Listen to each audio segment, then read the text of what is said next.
Well, tonight, continuing our journey through the Bible, we're in Revelation chapter 5, and we're still in that heavenly scene as we were taken up into heaven in chapter 4. As we are there in heaven, and we see the throne of God and the cherubim around the throne. We see the 24 elders enthroned, and we hear them as they're worshiping the Lord. And in verse 11, "Thou art worthy, O Lord, to receive glory and honor and power, for you have created all things, and for thy pleasure they are and were created." We used to sing that. Why don't we give it a try? Can you remember that one? You've got the words in front of you, so let's give it a try. Thou art worthy, thou art worthy, thou art worthy, O Lord, to receive glory, glory and honor, glory and honor and power, for thou hast all things created, for thou hast created all things, and for thy pleasure they are created. Thou art worthy, O Lord. You did great. I think I pitched it maybe just a schedule high, but you did all right. So, we leave now the attention of God sitting upon the throne, having declared his worthiness to receive the worship of the cherubim, because he has created all things, and for his good pleasure they are and were created. Now our attention is drawn to Jesus Christ. He said, "I saw in the hand of him that sat on the throne a scroll that was written within and on the backside, and it was sealed with 7 seals. And I saw a strong angel proclaiming with a loud voice, who is worthy to open the book or scroll and loose the seals thereof?" So our attention is now drawn to the right hand of the Father there on the throne, this scroll that is there.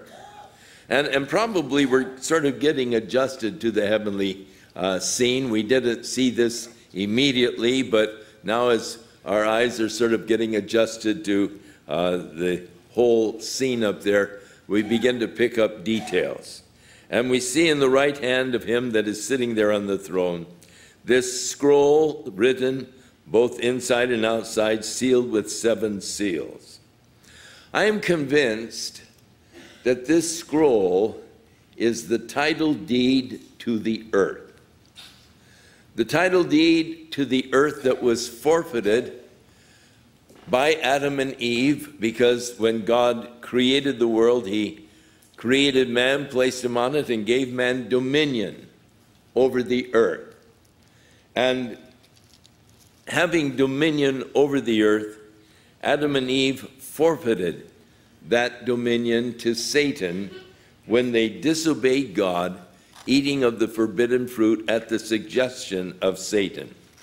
And as the Bible said, don't you realize that to whomever you yield yourself servants to obey, his servants you become. They obeyed Satan's suggestion. They became the servants or slaves of sin, slaves to Satan, and we all of us know the enslaving power of sin in our lives, how it can get a hold on a person's life, and how that there is nothing that can break that hold except the greater power of Jesus Christ. And we've all experienced that, our own weaknesses, our own failures. We've all experienced how that we have tried and failed at trying to free ourselves from the powers of darkness, but we all have experienced also the thrill and the joy of the deliverance of Jesus Christ from the power of sin. So, delivering the earth over to Satan, it now becomes Satan's possession. He controls the world in which we live. You know, we often hear people say, well, if God is a God of love, then how come people are born with handicaps? If God is a God of love, then how is it that bad people often prosper and righteous people often suffer? If God is a God of love, and we hear this, you know, why then, why then? But the reason why the problems in the world in which we live are so prevalent is because Satan is the god of this world. God created it, but it no longer was God's because God gave it to man.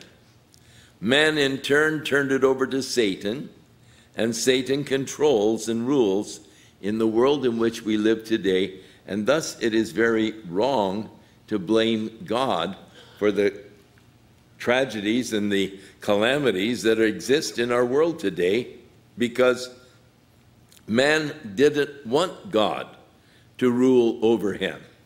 And still today, men are rebelling against the rule of God over their lives. And, you know, if we had an election between God and Satan, Satan would win hands down.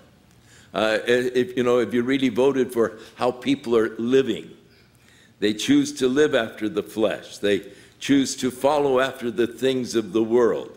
And by just the way they are living, they are voting for Satan's control in the world because he has control over their lives. I think of the story of the little girl who made a gingerbread man.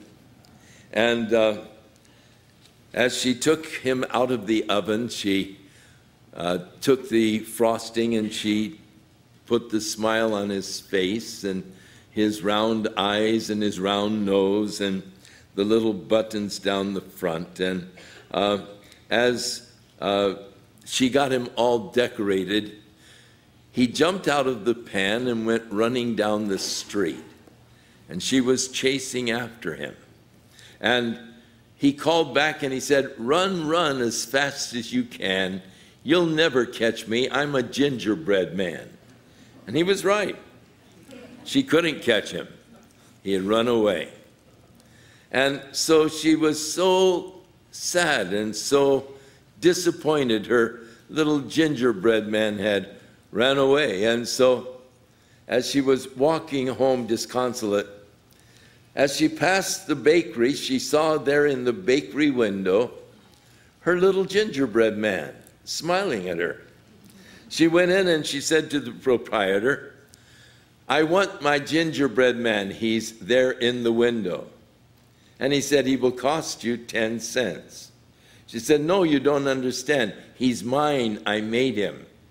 He said, "Little girl, if you want him, he will cost you 10 cents. So she went home, got out her penny bank and dumped out the coins and went back to the bakery shop and placed the coins on the counter and said, "Now I want my gingerbread man." And he went over to the window and took the little gingerbread man out of the window and handed it to the little girl. And as she was walking down the street, clutching it very tight, she said, "Now you're really mine. First of all, I made you, and now I bought you." You know, and I think that Jesus holds you tight and says, "Hey, you're really mine. I first of all made you, and now I have purchased you, redeemed by the blood of Jesus Christ." We're his purchase. We belong to him. And so here we are in heaven. We're going to be talking about redemption, how Jesus purchased us with his own blood. So this strong angel proclaiming with a loud voice, Who is worthy to open the book